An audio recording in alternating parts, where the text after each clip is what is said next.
Welcome to the final video in my Let's Play series for the game Dragon's Lair 3D. Now I promised that when I completed playing through the game and collected all 100 of the treasures that I would do a video featuring the new modes that are unlocked. Now in total there are 5 new modes that are unlockable, and once they are available they can be accessed by selecting Start Game as usual.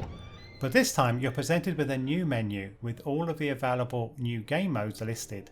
The first is the normal game mode with no rewards, followed by the unlockable game modes, which are Sword Time, Unlimited Mana, which is actually unlocked after collecting only 90 treasures. Then we have Continuous Fire, and then Pencil Test Characters, which is also unlocked after collecting 90 treasures, and Smooth Shaded Characters. Unfortunately, only one mode may be selected when starting a new game. They can't be mixed and matched. Personally, I would have liked to have seen the option to combine modes, where appropriate, when starting a new game, as this could have led to some interesting combinations and extra fun being had. Anyway, let's move on and explore each mode a little so you can see exactly what you get. Sword Time is a bit of a strange one in the game. As you'll see, all of the other unlocked game modes are either totally self-explanatory and/or are activated automatically without input from the player. This is not the case with Sword Time. First of all, what exactly is Sword Time? Well, according to the only information that is still available online about the game, Sword Time provides faster charge times, although this information seems to come from only one person called Ken the Gamer. It's also backed up by Wikipedia, so it must be correct, mustn't it? Well, seems like quite a useful feature, seeing as quite a number of times while playing the game I have been frustrated by how long it takes to charge a sword for a whirlwind attack. Remember though, to do this you need to get to the point in the game where you defeat the Robot Knight and claim the Dragon's Ring of Power. It is this that enables you to start using and collecting mana and also to charge the sword for whirlwind attacks. So let's check it out. Here I'm demonstrating how long it takes to charge the sword, with the upper half of the screen being the normal no rewards mode, while the lower half is playing a game that I started by selecting the Sword Time mode. That looks like the charging time is the same in both cases, don't you think? Let's slow this down and look again, this time at quarter speed.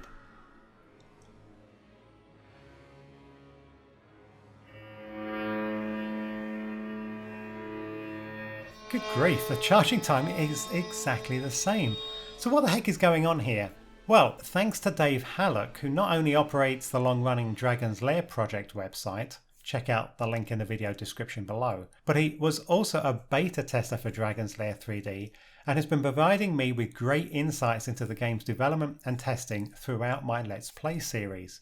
Well, Dave told me that Sword Time was a play on words and was in fact a nod to Bullet Time that was made famous in the movie The Matrix as well as the Max Payne series of video games.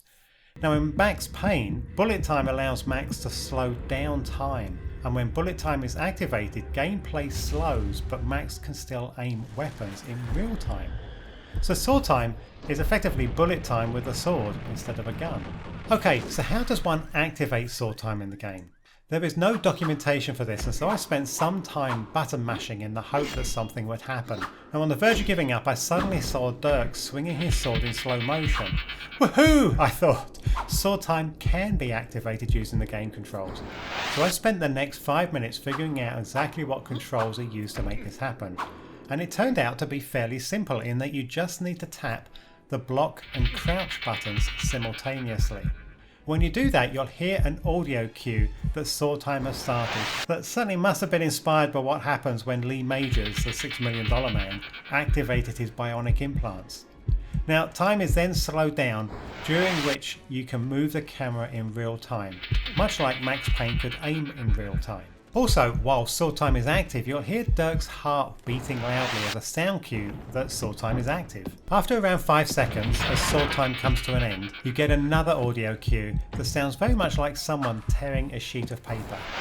So, in a game that wasn't designed with Sword Time as a core feature, as opposed to Max Payne where Bullet Time was an integral component from the beginning, is Sword Time any good?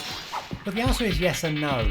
On the negative side, I found a lot of times where activating it was flaky and would just result in Dirk simply shrugging each time I pressed the block crouch button combo. And when it does work, the 5-second limit provides little opportunity to find an advantage in sword fights. If Dirk takes a hit during sword time, then you can expect Dirk to be frustratingly stunned for the duration.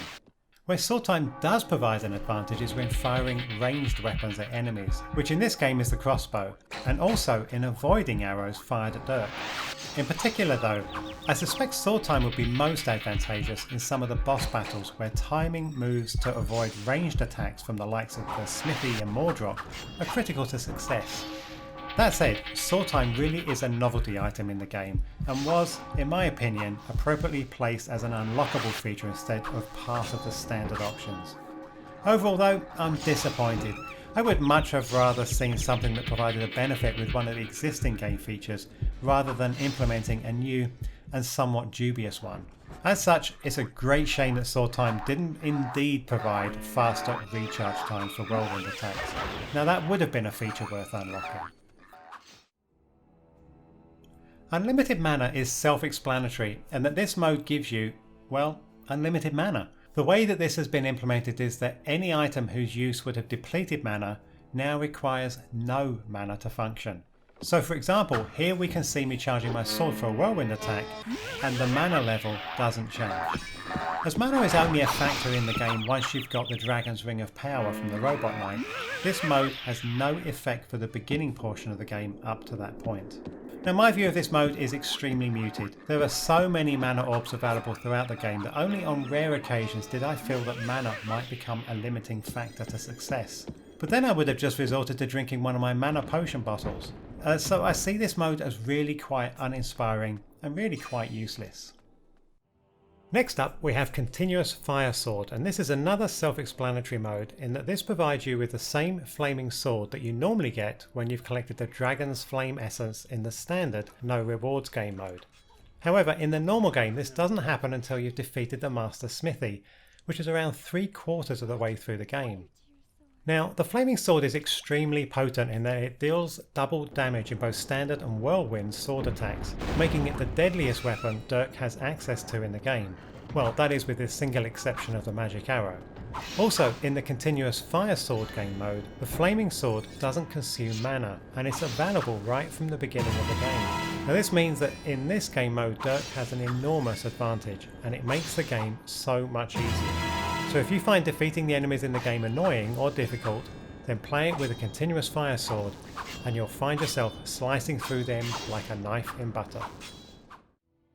The next mode is called Pencil Test Characters and is one of two modes that only affect the game's graphics and not the gameplay. Pencil Test Characters, as its name implies, colours all characters in the game as white with simple pencil style lines that outline the main parts of their character.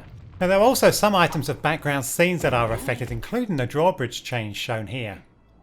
Now the Pencil Test Characters mode does result in some interesting graphical scenes, but this is hardly awe-inspiring.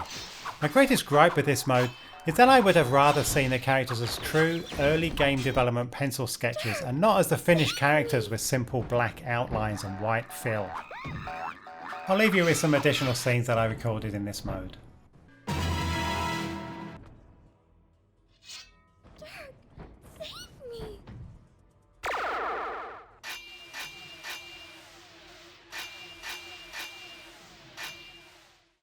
The final mode is Smooth Shaded Characters, which in my opinion is a lot more interesting than the Pencil Test Characters mode.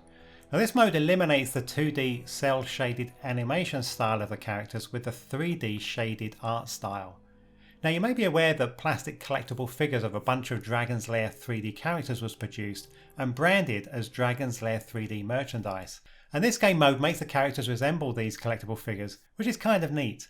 But while I kind of like this mode, the low polygon count of the enemies in the game means that they still look like crap, and so this mode really only complements the main characters in the game with a higher polygon count such as Dirk and Daphne.